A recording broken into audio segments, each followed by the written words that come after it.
রান্না এমন হতে হবে যেটা দেখলেই জিভে জল এসে যাবে। কি ঠিক বলেছি? যদি ঠিক বলে থাকি তাহলে কমেন্টে জানান। তো প্রথমেই দেখলেন তেল দিয়ে দিলাম, সাথে হচ্ছে শুকনো মরিচ, পেঁয়াজ আর বেশ কয়েকটা রসুনের ফালি। সব কিছুকে তেলের সাথে ভালো মতন ভেজে ঠিক এই পর্যায়ে কিন্তু নামিয়ে নিতে হবে। তারপর চলে যাব ব্লেন্ডার করতে। তো ব্লেন্ডারে গিয়ে এই সব উপকরণ দিয়ে সামান্য একটু পানি দিয়ে দেব। তারপর এটাকে ভালো মতন ব্লেন্ড করে নেব। তো চলেন সব কিছুকে ব্লেন্ডারে দেওয়া যাক। তো এই তো ব্লেন্ডারের মধ্যে দিয়ে দিলাম, ঢাকনাটা আটকে দিয়েছি, পানি দেওয়ার কথা মনে ছিল না, পরে আমি পানি অ্যাড করে এইভাবে ব্লেন্ড করে নিয়েছি একদম মিহি করে। তারপর এটাকে একটা প্লেটে নিয়ে নিলাম। প্লেটে নেওয়ার পর দিলাম লবণ পরিমাণ অনুযায়ী, তারপরে দিলাম মরিচের গুঁড়া যার যা পছন্দ সেভাবে, সাথে হলুদের গুঁড়ো, তারপরে দিয়ে দিচ্ছি একটু আদা বাটা, একটু রসুন বাটা, একটু জিরার গুঁড়া, তারপর একটু মাছের মশলার গুঁড়া, তারপর দিয়ে দিচ্ছি কুচি করা পেঁয়াজ। পেঁয়াজের পরিমাণটা আপনারা চাইলে বেশিও দিতে পারেন। তো তারপরে এই সব কয়টাকে মাখিয়ে নিচ্ছি। এই পর্যায়ে আপনারা যেটা করবেন, একটু বেশি করে তেল দিয়ে দিবেন।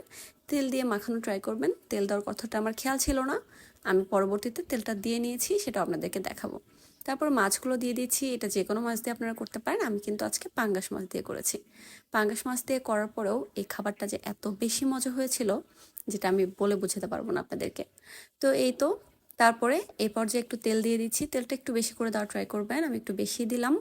আমার কাছে মনে হয় এই খাবারটাতে একটু তেলের পরিমাণটা বেশি দিলে ভালো লাগবে। তারপর তেল দেওয়ার পরে আবারও উল্টে পাল্টে মাছের সঙ্গে সব কয়টা মশলাকে ভালো মতন ম্যারিনেশন করে নিতে হবে। এই কাজটা একটু সময় নিয়ে করতে হবে। তারপরে যেটা করব, চলে যাব মেইন কাজে। লাউয়ের পাতা লাগবে। যেই কয় পিস মাছ হবে লাউয়ের পাতা তার ডাবল নেওয়ার ট্রাই করবেন, কারণ একটা মাছকে দুইটা লাউয়ের পাতার মধ্যে ফোল্ড করতে হবে। তো এই তো দেখেন আমি কাজটা কিভাবে করে নিচ্ছি। একটা করার পর আরেকটা পাতা দিয়েও আমি সেমভাবে মুড়িয়ে নিব। ব্যাস এইভাবে আস্তে ধীরে আপনারা কাজটা একটু করে নেবেন। এটা করে নেওয়ার পর এই তো ফাইনাল লুক। দেখতে কিন্তু আমার কাছে এই মুহূর্তে সত্যি অনেক বেশি ভালো লাগছে। এটা রান্না করার পর যে এত টেস্টি হবে এটা আমি বুঝি নাই, কিন্তু রান্না করার পরে এখনো পর্যন্ত আমার মুখে লেগে আছে। এটা অনেক মজা ছিল।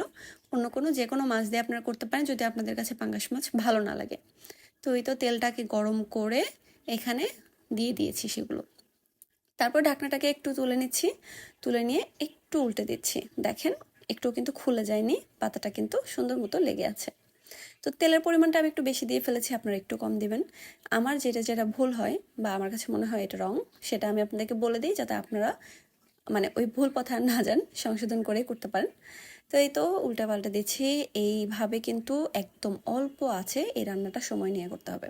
অল্প আছে একদম ভাজতে দিয়ে চলে যাবেন, মানে 10-15 মিনিট যে কোনো একটা কাজ করবেন, তাহলে হয়ে যাবে। তারপর আবার উল্টে দিবেন। তো এই তো দেখেন পাতাটাকে ছিঁড়ে মাছটাকে বের করলাম। দেখি কি মনে হচ্ছে, আমার তো আবারও খেতে ইচ্ছা করছে। আর যে বাকি মশলাটুকু ছিল সেটাকে কিন্তু তেলের সাথে ভেজে নেওয়ার পরে এই যে লাস্ট ফাইনাল যে ঝোলটা দিলাম সেটা বের হয়েছে।